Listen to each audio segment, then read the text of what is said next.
આજે આપણે શીખીશું દશાંશ સંખ્યાઓના ગુણાકાર સંબંધિત ગેરસમજો અને સામાન્ય ભૂલ।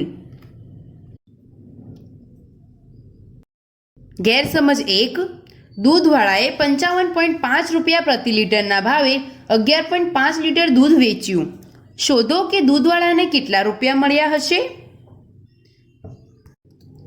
દૂધવાળાએ 55.5 રૂપિયા પ્રતિ લીટરના ભાવે 11.5 લીટર દૂધ વેચ્યું।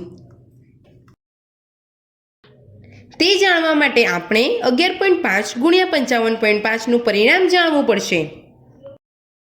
પરિણામ જાણવા માટે પહેલા આપણે દશાંશ ચિહ્નને અવગણીને ગુણાકાર કરીશું। તેનાથી આપણને પરિણામ મળશે 63,825। પછી આપણે જોઈએ કે 11.5 માં દશાંશ ચિહ્નની જમણી બાજુ 1 અંક છે અને 55.5 માં દશાંશ ચિહ્નની જમણી બાજુ 1 અંક છે। એટલે કે ગુણાકાર કરવાવાળી સંખ્યાઓમાં દશાંશ ચિહ્નની જમણી બાજુએ કુલ 2 અંક છે। એટલા માટે આપણે પરિણામમાં પહેલા 2 અંક છોડીને દશાંશ ચિહ્ન દર્શાવીશું।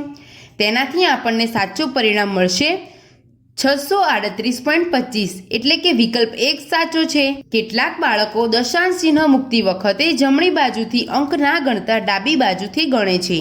તેનાથી તેમને પરિણામ મળે છે 63.825। 11.5 ગુણ્યા 55.5 રૂપિયા ખોટો જવાબ છે, તેથી વિકલ્પ 2 ખોટો જવાબ છે। કેટલાક બાળકો એવું સમજે છે કે દશાંશ સંખ્યાના ગુણાકારને ઉકેલવા માટે ગુણાકાર કરવાવાળી સંખ્યાઓના પૂર્ણ ભાગનો અને પૂર્ણ કરતાં ઓછા ભાગનો ગુણાકાર અલગ અલગ કરવામાં આવે છે।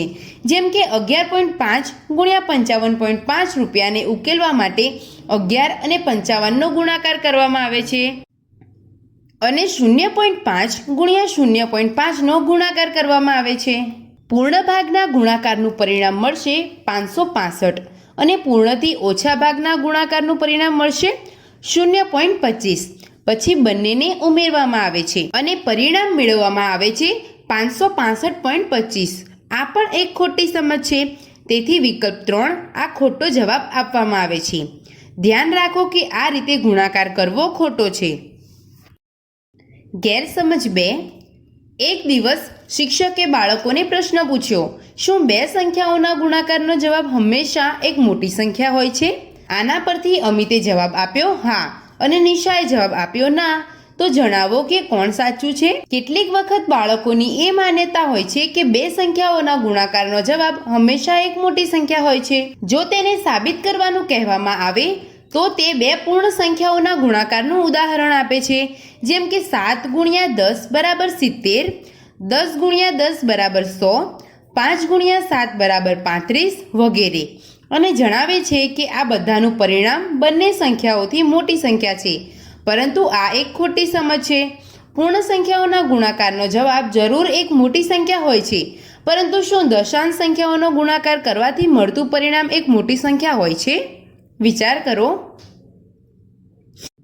હવે તમને જરૂર સમજાયું હશે કે દશાંશ સંખ્યાઓનો ગુણાકાર કરવાથી હંમેશા એક મોટી સંખ્યા નથી મળતી, જેમ કે 0.2 ગુણ્યા 0.4 બરાબર 0.08, જે એક નાની સંખ્યા છે। તેથી સાચી સમજ એ છે કે 2 સંખ્યાઓના ગુણાકારનો જવાબ હંમેશા એક મોટી સંખ્યા નથી હોતી। અહીં કેટલાક ઉદાહરણ આપ્યા છે જેનાથી તમે સમજી શકો છો કે 2 સંખ્યાઓના ગુણાકારનો જવાબ એક મોટી સંખ્યા પણ હોઈ શકે છે અને એક નાની સંખ્યા પણ હોઈ શકે છે, જેમ કે 1.2 ગુણ્યા 2.4 બરાબર 2.88। અહીં 2.88 બંને સંખ્યાઓથી મોટી છે। 0.12 ગુણ્યા 2.4 બરાબર 0.288। અહીં 0.288 એ 0.12 થી મોટી છે પણ 2.4 થી નાની છે। 0.12 ગુણ્યા 0.24 બરાબર 0.0228। અહીં 0.0228 બંને સંખ્યાથી નાની છે। આ ગેરસમજની સાથે ઘણીવાર એક સામાન્ય ભૂલ પણ કરવામાં આવે છે।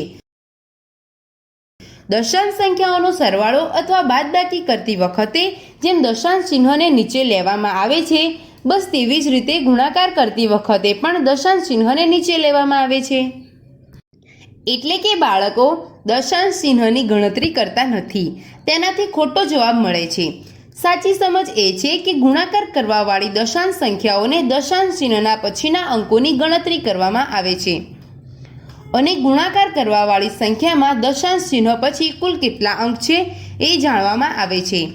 દશાંશ ચિહ્ન મૂકતી વખતે જમણી બાજુથી તેટલા જ અંક ગણીને દશાંશ ચિહ્ન મૂકવામાં આવે છે. તો આજે આપણે શીખ્યા દશાંશ સંખ્યાઓના ગુણાકાર સંબંધિત ગેરસમજો અને સામાન્ય ભૂલ.